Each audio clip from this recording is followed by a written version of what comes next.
Don't lie.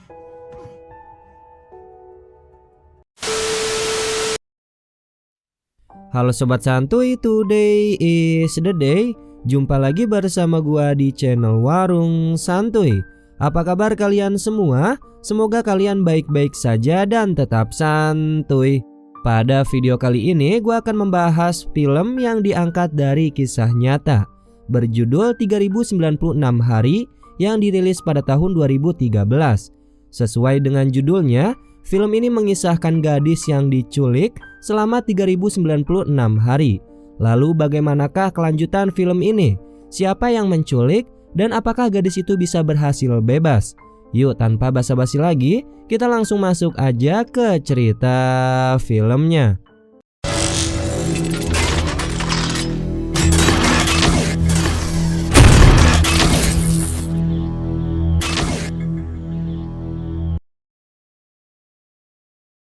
Film dimulai dengan menampilkan seorang gadis muda yang sedang bermain ski menuruni pegunungan bersalju.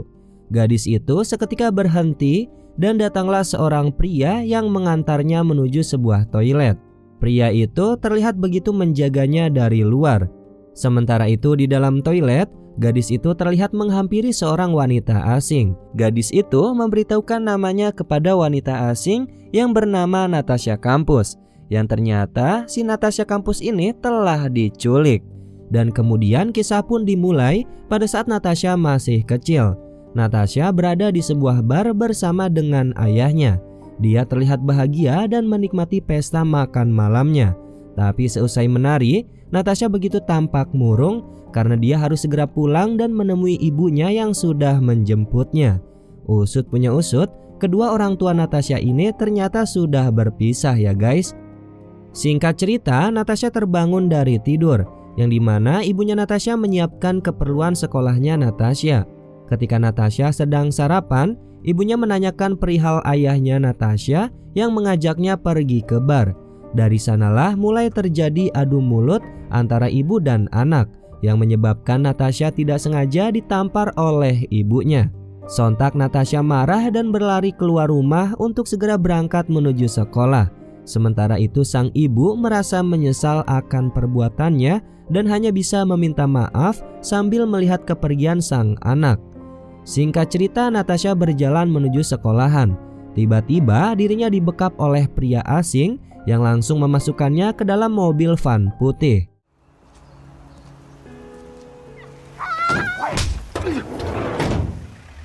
Beberapa saat kemudian, setelah berhasil menculik Natasha, pria asing itu memasukkannya ke dalam ruang bawah tanah yang berada di dalam rumahnya. Usut punya usut, pria itu bernama Wolfgang, yang dimana Wolfgang ini tinggal sendirian di sebuah rumah besar yang tiap harinya selalu dikunjungi oleh ibunya.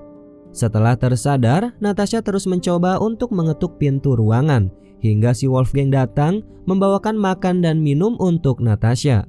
Kemudian pergi meninggalkannya karena Natasha meminta untuk bertemu dengan ibunya.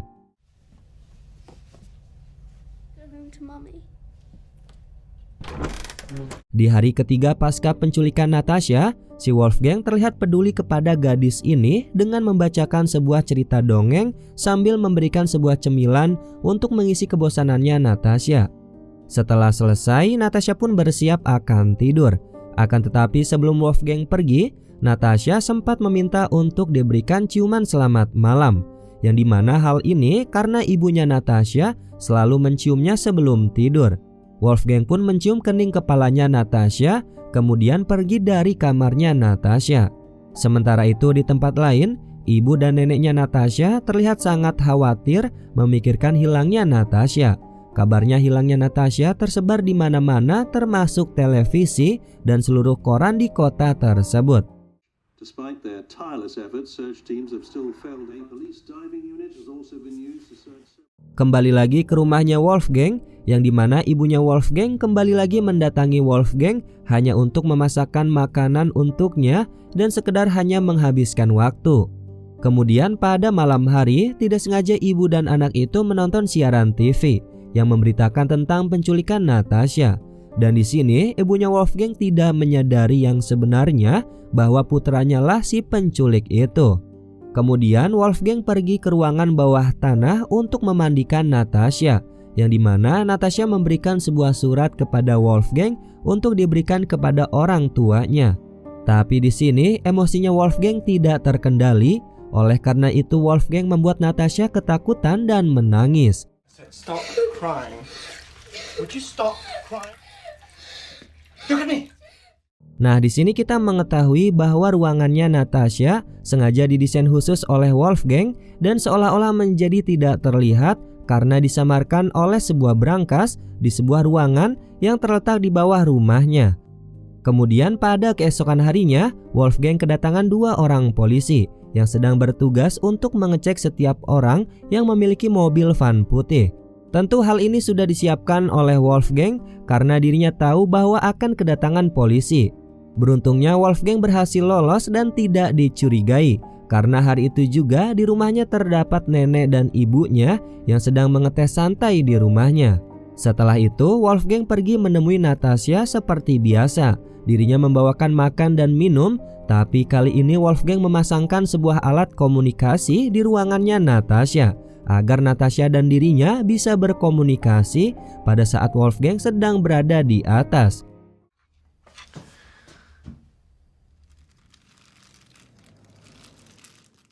Hari demi hari sudah Natasha lewati dan untuk mengisi kebosanannya, Natasha bertindak seolah menjadi seorang guru dengan 2 orang murid yang dia buat dari pakaian sekolahnya. That's correct. No, the R river. It has its source. Tidak lama kemudian, Wolfgang membuat Natasha ketakutan karena speaker suara yang begitu tiba-tiba dengan memberikan penekanan kepada Natasha bahwa Natasha harus mematuhi setiap perkataannya Wolfgang. Seketika Natasha pun berhenti dari aktivitas dramanya menjadi guru dan membuat drama lain dengan mengatakan tangannya terluka dan meminta Wolfgang untuk membawanya ke rumah sakit. Wolfgang pun marah seketika karena menyadari bahwa Natasha hanya berpura-pura. Dan sebagai hukumannya, Wolfgang kembali membawa makanan yang telah dia bawa untuk Natasha dan tidak memberikan makanan untuk Natasha selama 4 hari. Natasha pun sudah tidak tahan lagi dan mencoba untuk berkomunikasi dengan Wolfgang melalui alat speakernya. Sambil menangis, Natasha mencurahkan keinginannya untuk kembali pulang ke rumahnya. Sementara itu, Wolfgang yang fokus mendengarkan keluhannya Natasha malah mendoktrin Natasha dengan perkataan bahwa Natasha harus mematuhi dirinya. Perkataan itu terus-menerus terngiang-ngiang di kepalanya Natasha hingga waktu tidak terasa kini sudah 4 tahun Natasha diculik oleh Wolfgang. Selama 4 tahun itu, Natasha tumbuh menjadi gadis remaja yang cantik, tapi tubuhnya kurus karena Wolfgang sering memberikan hukuman dengan tidak memberikan makan selama beberapa hari untuk Natasha. Kemudian di hari ke-1695, Natasha mendapati menstruasinya untuk pertama kali. Dan untuk pertama kalinya juga, Wolfgang membawa Natasha pergi ke kamar mandi yang berada di lantai atas. Singkat cerita, Wolfgang kedatangan ibunya yang dimana seperti biasa sedang mengunjungi Wolfgang untuk memberikan hidangan makanan dan mengurusi Wolfgang. Tapi pada saat ibunya akan pergi, ibunya menemukan beberapa helai rambut berwarna pirang dari bajunya Wolfgang dan mengira bahwa Wolfgang mempunyai seorang pacar. Setelah kejadian itu, Wolfgang pun mulai membotaki rambutnya Natasha karena dirinya tidak mau mengambil resiko.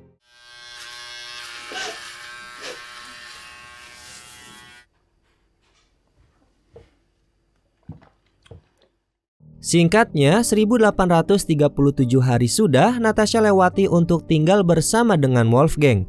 Dan hari itu bertepatan dengan perayaan hari Natal. Natasha terlihat begitu antusias mendekor ruangannya dan sebuah pohon Natal kecil. Rupanya Natasha sudah mulai berdamai dengan keadaan dan berusaha bersikap baik kepada Wolfgang. Tidak lupa hadiah Natal Wolfgang berikan untuk Natasha. Begitu bahagianya Natasha mendapatkan sebuah Walkman dan beberapa bacaan buku novel untuk menemani kesehariannya di dalam ruangan bawah tanah. Dengan hati-hati, Natasha memberanikan diri untuk menanyakan kabar keluarganya kepada Wolfgang. Tapi Wolfgang menjadi marah kepada Natasha dan mengatakan bahwa semua keluarganya Natasha sudah tiada. Dan kini hanyalah Wolfgang yang sebagai menjadi ibu, ayah, nenek, dan satu-satunya orang yang menjadi bagian hidup dari keluarganya Natasha. Lebih parahnya lagi, Wolfgang mengganti nama Natasha dan mengubahnya menjadi Vivian atau Vivi. Nama itu sesuai dengan idenya Natasha sendiri juga. Sementara itu di rumah orang tuanya Natasha, terlihat ibu dan neneknya Natasha sangat merindukannya.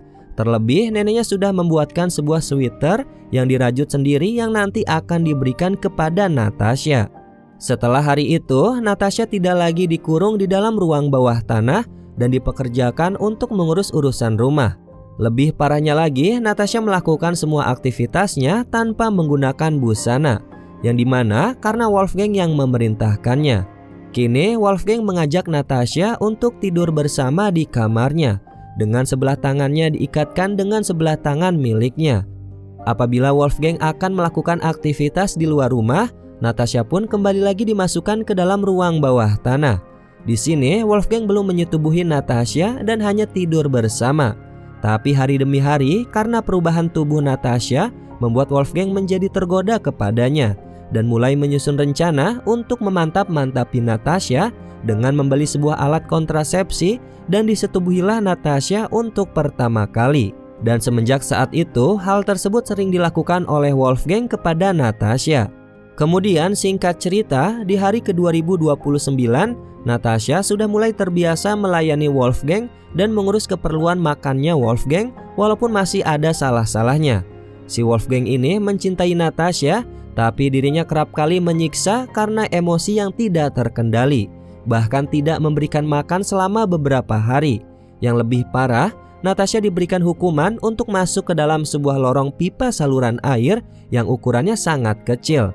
Hal itu membuat Natasha sangat ketakutan. Go on.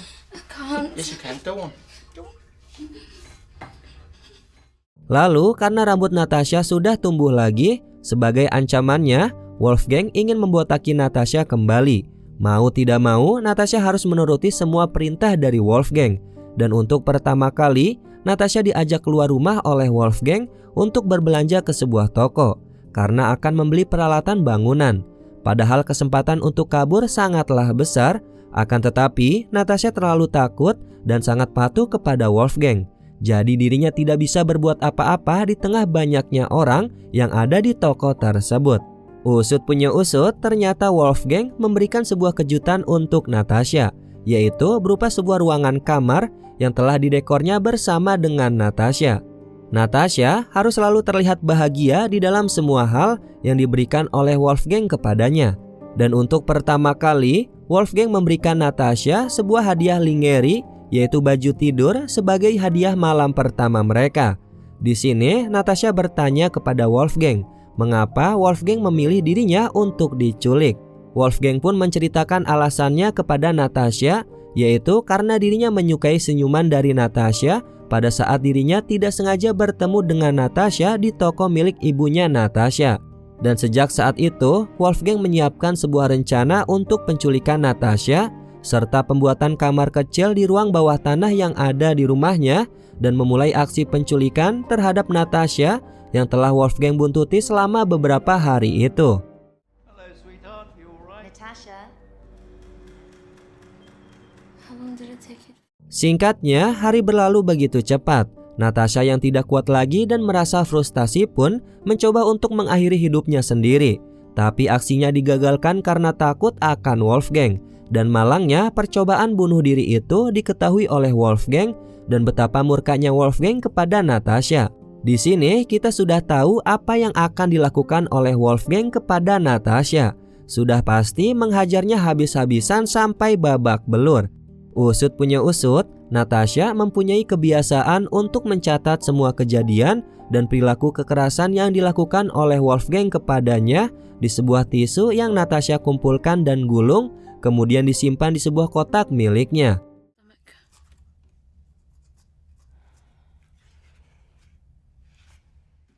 Singkat cerita, di hari ke-2847, Natasha diajak pergi keluar untuk bermain ski. Dan untuk pertama kalinya juga Natasha bermain ski.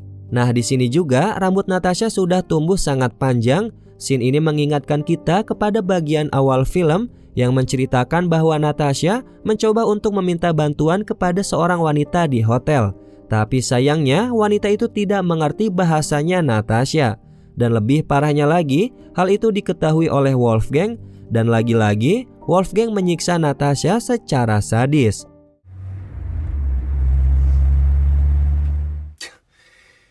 Don't lie to me.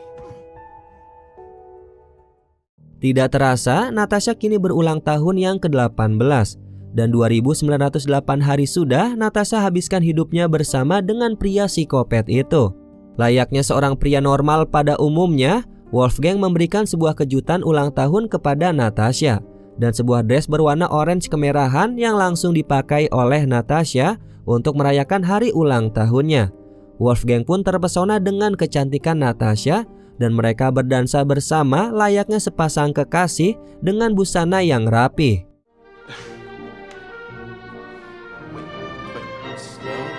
Slow. Kemudian tiba di hari yang ditunggu-tunggu oleh Natasha, yaitu tepat di hari 3096 yang dimana dirinya bisa terbebas dari Wolfgang. Karena pada saat itu Wolfgang menyuruh Natasha untuk membersihkan mobil van putih miliknya untuk dijual. Pada awalnya Wolfgang selalu memperhatikan gerak-geriknya Natasha dan tidak pernah berada jauh darinya. Tapi kali ini Wolfgang lengah dan pergi masuk ke dalam garasi untuk menerima sebuah telepon dari calon pembeli mobil. Kesempatan itu Natasha gunakan untuk kabur. Terlebih lagi gerbang pintu rumahnya Wolfgang sedikit terbuka. Dengan pelan-pelan dan berlari cepat, Natasha kabur dari rumah Wolfgang dan sampai di sebuah taman milik tetangganya Wolfgang. Natasha pun meminta pertolongan dan tidak lama datanglah petugas kepolisian untuk merescue Natasha. Natasha pun dibawa ke kantor polisi dan dipertemukan kembali dengan kedua orang tuanya. Sementara itu, Wolfgang sendiri memilih untuk mengakhiri hidupnya dengan berbaring di sebuah rel perlintasan kereta api. Hal ini dilakukan oleh Wolfgang karena dirinya sudah putus asa setelah mencoba untuk mencari Natasha dan dirinya mengetahui bahwa polisi akan menangkapnya.